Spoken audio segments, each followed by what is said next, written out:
क्यों नहीं जांच करने दे रही है महाराष्ट्र सरकार? जी, उनका कहना है कि आपका जुरिस्डिक्शन है ही नहीं सर, फिर आप वहां पर जांच क्यों कर रहे हैं? क्या होगा आपका जवाब?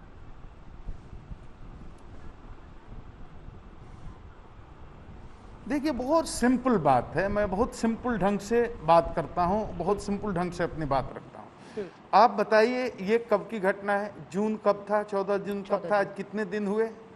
तो आपने एडीआर कर लिया, मतलब एक्सीडेंटल डेथ रिपोर्ट आपने कर ली, उसको हम लोग अपने यहाँ यूडी केस कहते हैं, अप्राकृतिक मृत्यु का कांड आपने दर्ज कर लिया, उसकी इंक्वायरी कर रहे हैं आप। इतने दिन हो गए और आपने किया क्या है? हमारे यहाँ तो प्रोसेस है कि यूडी केस भी अगर हुआ, हम जांच करते हैं और जांच में हमारे पास साक्ष्य आते हैं तो उसको हम कॉग्निजेबल ऑफेंस में बदल देते हैं, एफआईआर प्राथमिकी में बदल देते हैं, फिर इन्वेस्टिगेशन शुरू करते हैं। उसके लिए जो जिम्मेवार लोग हैं उनको हम पकड़ते हैं, धरते हैं, पूछताछ करते हैं, साक्ष्य जुटाते हैं और फिर उसको चार्जशीट करते हैं। ऐसे होता है। तो मुंबई पुलिस ने जो एडीआर दर्ज किया उसका नतीजा ही नहीं कुछ आया, और आप ये करें कि हमारा जुरिस्डिक्शन नहीं है, ये तो एक्यूज की भाषा है।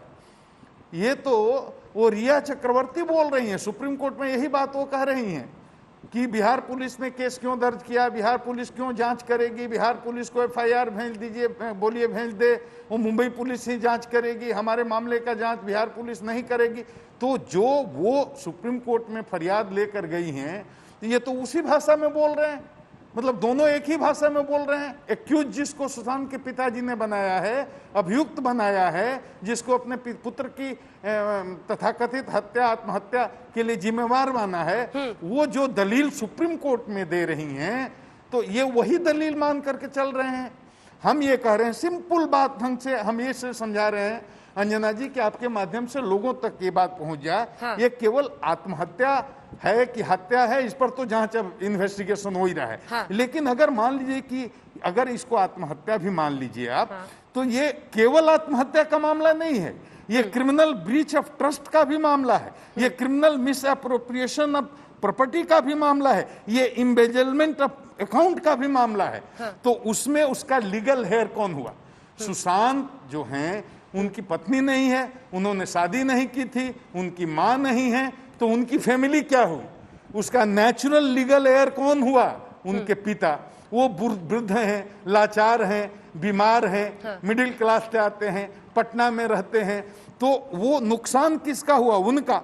तो पार्शियल कॉज ऑफ एक्शन जो वो कह रहे हैं, वो टेक्निकल ढंग से ये बोल रहे हैं कि इसका कॉज ऑफ एक्शन मुंबई में है, महाराष्ट्र में है, इसलिए महाराष्ट्र पुलिस ही इसकी जांच करेगी, बिहार पुलिस का जुरिस्डिक्शन नहीं है। लेकिन हमने एफआईआर इसलिए किया, ये केवल मामला उतना ही तक नहीं है, जो हमारे यहाँ लिख करके शिकायत की गई है, जिस पर ये एफआईआर हुआ है, वो क्रिमिनल मिस अप्रोप्रिएशन का भी है, हाँ, क्रिमिनल ब्रीच ऑफ ट्रस्ट का भी है, हाँ, ये एम्बेजलमेंट ऑफ अकाउंट का भी है, हाँ, और उसका नेचुरल लीगल हेयर जो है वो श्री के सिंह हैं, हाँ, जो पटना में रहते हैं उनका। इसलिए partial cause of action Patna में भी है, इसलिए एफआईआर हुआ और इसी अथॉरिटी से हम इन्वेस्टिगेशन। ठीक है, पार्शियल कॉज ऑफ एक्शन आप कह रहे हैं पटना में है, इसीलिए आप वहां से पूरी जांच को आगे ले जा रहे हैं, लेकिन पहुंचकर जांच करनी है मुंबई में। आपके एसएसपी को तो क्वारंटीन कर दिया, बीएमसी ने स्टैंप लगा दिया हाथ पर, आप ही ने ट्वीट करके जानकारी दिया, वो वीडियो सभी देख रहे हैं। कैसे कीजिएगा जांच? ये मुंबई है, कहते हैं मुंबई नगरी में बहुत मुश्किल होती है, और जब वहां की सरकार देखिए, इंटरस्टेट पुलिस हमेशा एक दूसरे को हेल्प करती है, लेकिन अभी आपका ऐसा मुकाबला है जहां पर वहां की पुलिस आपको टारगेट कर रही है, क्या कर लीजिएगा?